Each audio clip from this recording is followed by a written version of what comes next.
Pernahkah kalian mendengar bahwa orang Sunda dilarang menikah dengan orang Jawa ataupun sebaliknya? Ternyata hal itu hingga kini masih jadi pembicaraan oleh sebagian masyarakat. Mitos itu diduga akibat tragedi Perang Bubat.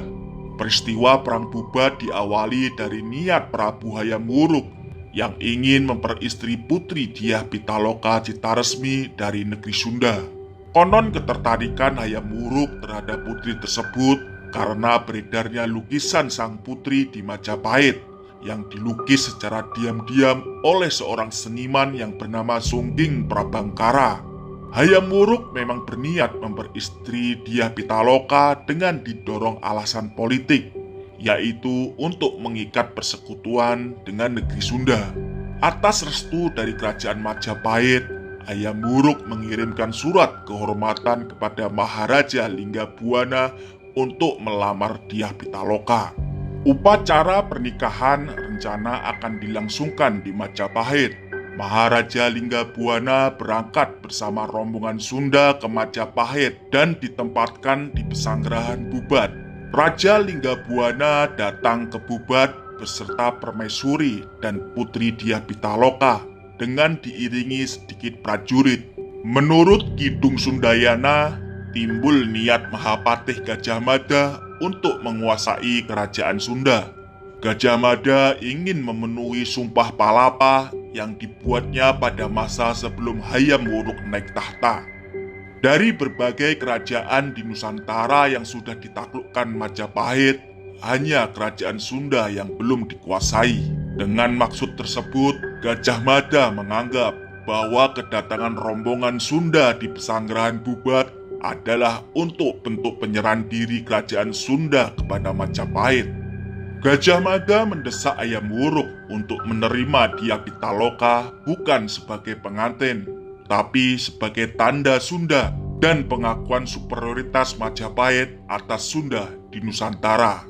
Pihak Pajajaran tidak terima kalau kunjungan mereka ke Majapahit hanya menyerahkan Dyah Pitaloka sebagai tanda penaklukan. Kemudian terjadi insiden perselisihan antara Linggabuana dengan Gajah Mada. Gajah Mada yang sudah mengerahkan pasukan Bayangkara ke Pesanggerahan Bubat mengancam Linggabuana untuk mengakui superioritas Majapahit. Namun, ditolaklah tawaran Gajah Mada oleh Maharaja Linggabuana. Terjadilah peperangan yang tidak seimbang antara Gajah Mada dengan pasukan yang berjumlah besar melawan Linggabuana dengan pengawal kerajaan yang berjumlah kecil. Peperangan itu berakhir dengan gugurnya Maharaja Linggabuana beserta segenap keluarga kerajaan Sunda di Pesanggerahan Bubat. Dalam keadaan berduka, akhirnya putri Dyah Pitaloka melakukan tradisi bela patih atau yang biasa disebut bunuh diri demi kehormatan bangsa dan negaranya. Menurut tata perilaku dan nilai-nilai kasta kesatria, tindakan bunuh diri ini merupakan ritual yang dilakukan oleh para perempuan kasta tersebut jika kaum laki-laki telah gugur. Perbuatan itu diharapkan dapat membela harga diri sekaligus untuk melindungi kesucian mereka. Hayam Wuruk pun kemudian meratapi kematian putri Dyah Pitaloka. Akibat peristiwa Bubat ini, hubungan Hayam Wuruk dengan Gajah Mada menjadi renggang.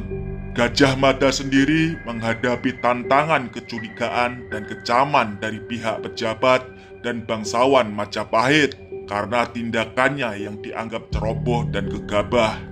Mahapatih Gajah Mada dianggap terlalu berani dengan tidak mengindahkan keinginan dan perasaan sang Raja Hayam Wuruk. Tragedi Perang Bubat juga merusak hubungan kenegaraan antara Majapahit dengan Pajajaran. Perselisihan ini membuat hubungan Sunda dan Majapahit tidak pernah pulih seperti sedia kala. Niskala Wastukencana, yaitu adik dari putri Dyah Pitaloka yang saat itu masih terlalu kecil, menjadi satu-satunya keturunan Raja Pajajaran yang masih hidup. Lalu dia naik tahta menjadi Prabu Niskala Wastukencana. Kebijakan Prabu Niskala Wastukencana antara lain memutuskan hubungan dengan Majapahit dan menerapkan isolasi terbatas dalam hubungan kenegaraan dua kerajaan tersebut.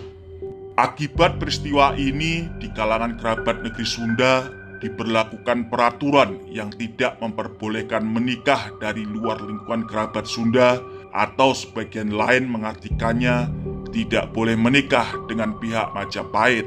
Peraturan ini kemudian ditafsirkan lebih luas sebagai larangan bagi orang Sunda untuk menikah dengan orang Jawa. Raja Linggabuana oleh masyarakat Sunda dijuluki dengan nama Prabu Wangi, yang artinya raja yang harum namanya. Karena kepahlawannya membela harga diri negara, keturunannya yaitu raja-raja Sunda kemudian dijuluki Siliwangi, yang berarti pengganti, pewaris, atau penerus Prabu Wangi. Kisah ini kemudian turun-menurun hingga saat ini dan menjadi penyebab memburuknya hubungan antara suku Sunda dan Jawa.